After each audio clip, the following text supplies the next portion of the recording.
Good morning. Welcome to the Cheryl Morgan 12th Annual Innovation Conference. What a great place, huh? This room. I mean, something else. Ceiling and everything. Been a lot of great places, but this one's really got a unique atmosphere. And I hope you were here last night. If you're here last night, you got your country music fix on. I just slept with my boots on, so it happened this morning for you. Have a great time. We're going to have a great day today. We're going to end it with the baseball game. Hopefully most of you can join us for that. But right now we're going to talk about 12th Annual Healthcare Innovation Conference and why do we use the word innovation and what that means and stuff. So, I got the clicker. That's right. The first thing is to get the moderator to know modern technology. We'll have another technology discussion here in a moment about innovation. But Oxford puts the definition in these terms: a new method, idea, change, product, or solving a problem. And that sounds really cool when you say, let's innovate. Everybody wants to be an innovator. But this definition has one major problem: change. You all have teenagers? I don't want to change anything. It's like, I don't want to eat mashed potatoes tonight, or toddlers even. I don't want to eat green beans. Without eating your green beans and your mashed potatoes, you're not going to be beautiful and as handsome as I am. So kids don't like change. Adults don't like change. And adults don't like change in the healthcare universe because, who wants to leave the security and well-being of how Blue Cross makes you feel? Such a great company. Why leave them? Why change it? It's working just fine, isn't it? So innovation is something that requires that you must change. This is an amazing innovator, and not necessarily for the reasons you might think. But in 1969, this man was having kind of a crisis of life. And he said, my goodness, I have a problem in that I need more income for my family. You see, how does innovation work in a situation?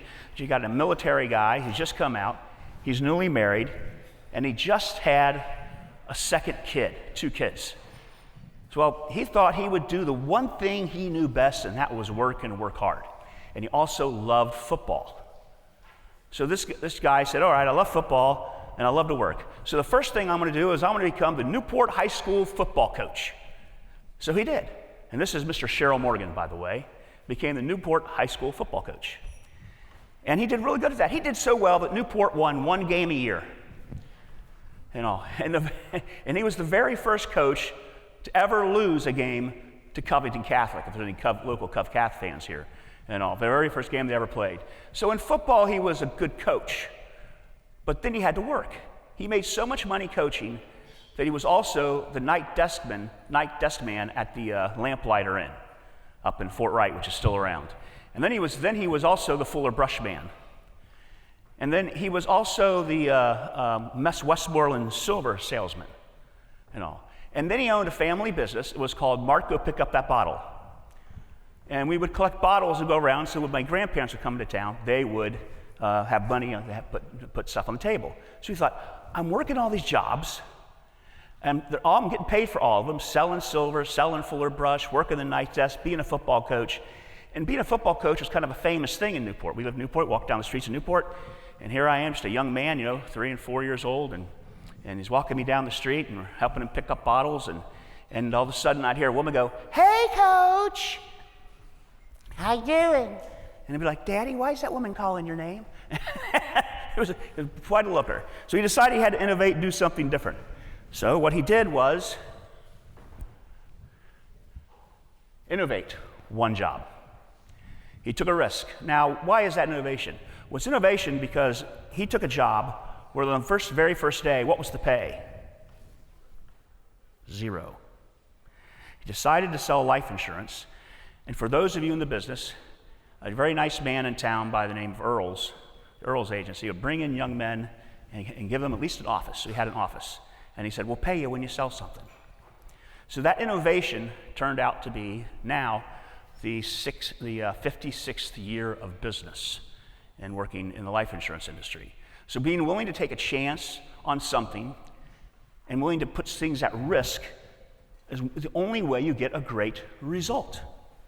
So he solved the problem with one job. Now this next slide is probably incorrectly labeled. That's me on the first day at work.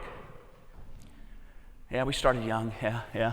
And for those of you that are Gen Zers or younger, that is a telephone.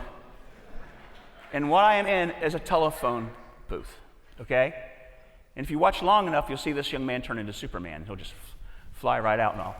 But what was my problem? I call it loneliness, but it really wasn't loneliness. My problem was dating. Well, and that's really not true either. My problem was having the second date. So I had lots of dates. I had just been separated from my family. This is, my goodness, over 15 years ago. And when you're a man and you're in your late 40s and you dye your hair this color, the women just come out of the woodwork for you. It's something, yeah. It's great. So I would go to church. I would go to work. I would go to bars. I would go to games, everything to try to meet a girl. And you know what? It just didn't happen. So finally, you see, I had to take care of my boys. I had 3 boys. You know, who wants a dad that's no fun because he's always trying to, he needs somebody in his life to help him out. So I had to innovate. And I thought, this dating game isn't working. I've got to do something differently. What can I do to try to find someone meaningful for the rest of my life?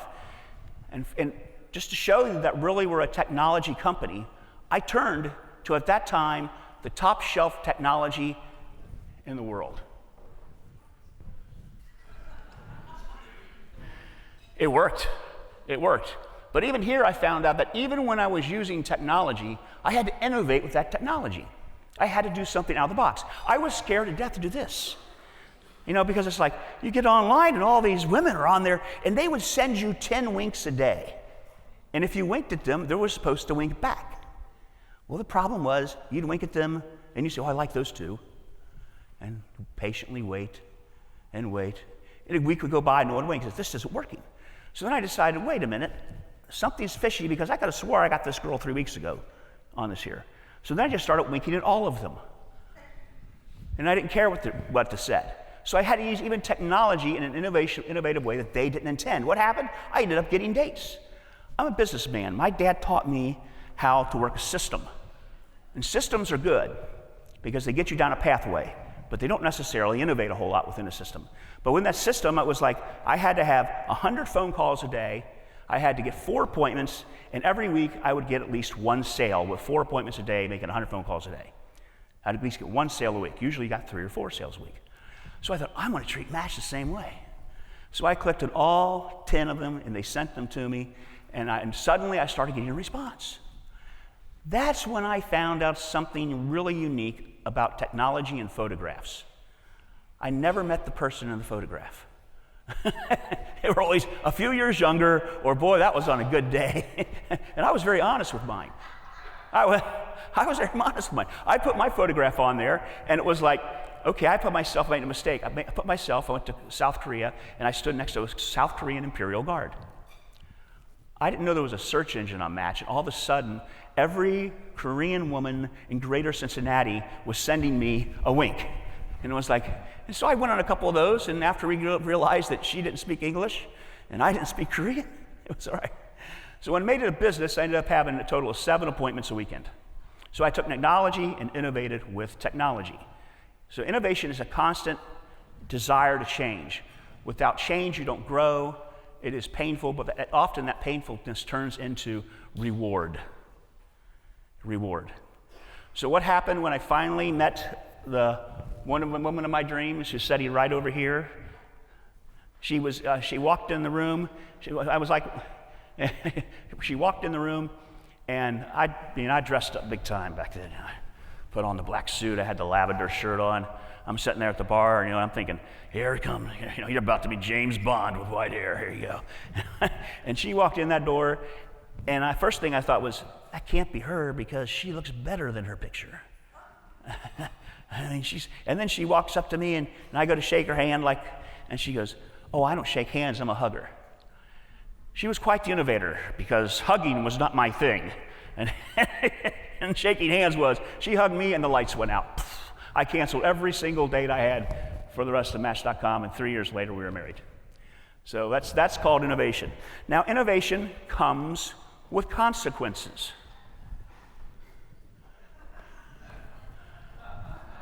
There's some pretty good consequences, but innovation comes with consequences. This is our blended family, and that's not even all of them, that's just most of them. And between my sons and her daughters and their wives, but between us we have 8 now.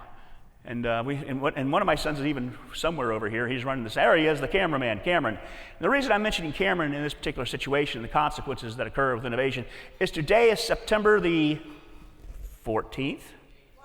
No, it's 18th, 18th? That's my dad's birthday. It's Cameron's birthday today. So happy birthday, Cameron. Yeah, we're all September babies. I'm 1, my dad's 14, he's 18. Must see something innovative about 9 months before that, I don't know. So this is the consequences. Now, who would not want to innovate and have these kind of consequences? Well, in healthcare, you want the same thing to occur. You want to innovate and have consequences that are rewarding, that you took the pain. Later on, you're going to hear a presentation from a company named Danzer. They are a veneer company. If you drive a Mercedes or you drive any high-end car that has wood in it and it's curved and arched wood that's beautiful, Danzer made it. They're the only company in the world, it's an international company, that can bend veneer without breaking it. So it's a great company based up outside of Pittsburgh, Pennsylvania, and they had a problem. A European company owning American operations, and the European company knows nothing about healthcare. Nothing about healthcare. And let's say that healthcare had gone so bad for them using the traditional methods that they had in the Pennsylvania marketplace, going through broker after broker after broker, national house, paid out big money, that they were in dire straits. They were in very much dire straits, wondering if they could continue the American operations. You're going to hear the story about Blair Pickerel, one of our representatives, going to meet with Danzer. And now the best thing Danzer has to say is, because we did things outside the box, we gave up Blue Cross and Blue Shield. We gave up United Healthcare and Aetna. Even those who served us for a time, they have a model that you follow that model, you know the result you're going to get. And they're comfortable with that result. Because if you keep doing the same thing over and over again, what will you get? It's insane, isn't it? Oh, that's a saying, isn't it? So that's the same situation here. So unless you step outside of the box, are willing to think differently, and you say, but isn't that dangerous? Danzer never talks about their health care at their international board meetings anymore. And the man that made these decisions is now CEO of the company. That's a pretty good result. They're double-digit healthcare cost increases, and they're stepping outside traditional markets. This is one of the schools in Memphis that we represent, and something happened a few years ago to where Tennessee decided that these schools were going to separate from their county parent because that county parent was hurting too much, going downhill in healthcare. So they separated, and they had to form and get their own health plan. So these schools then had to be created out of nothing. And that thing was what, 8 different districts? 6 different districts. And they had to create a health plan, and they just had a little problem. The problem was they don't exist yet. Their start date was a date in the future. They had no employees, but the state required them to have health care for their people on day 1. You ever tried to underwrite a health plan and not have any employees? You ever tried to go to United Healthcare, Aetna, or Cigna and say, hey, I got a deal for you. Tell us how much money you want to insure? Nobody. Until this date, then you'll insure 3,500 employees. How do you think about that? Didn't go over very well. Hard time. My hair used to be a lot darker. So we finally had to innovate. So what do we do? You'll hear their story here as well. What we had to do was create something out of nothing. And the way we did that, and where today, that something out of nothing is the highest, best performing health plan in the state, with over $22 million in cash reserves to support the teachers and the communities in that area around Memphis. So you're going to hear some unique stuff. Thank you. Well, we're going to get on with the rest of the show here and have a good time today. We are an interactive situation. We're innovating with our conference. We have never done a priority, the priority is having 4 or 5 people on the stage at a time, asking questions. Really, we've only ever had one speaker at a time. And there's only 2 other speakers besides myself if you want to hear one at a time. But otherwise, we'll have a panel up here, and this panel discussion is going to take place, and we'll have someone in the audience with a microphone. And if you have a question, we want that person to come to you, ask that question of the panel, and we'll go from there. So, all right, let's get our innovation hats on and have a good time. Thank you.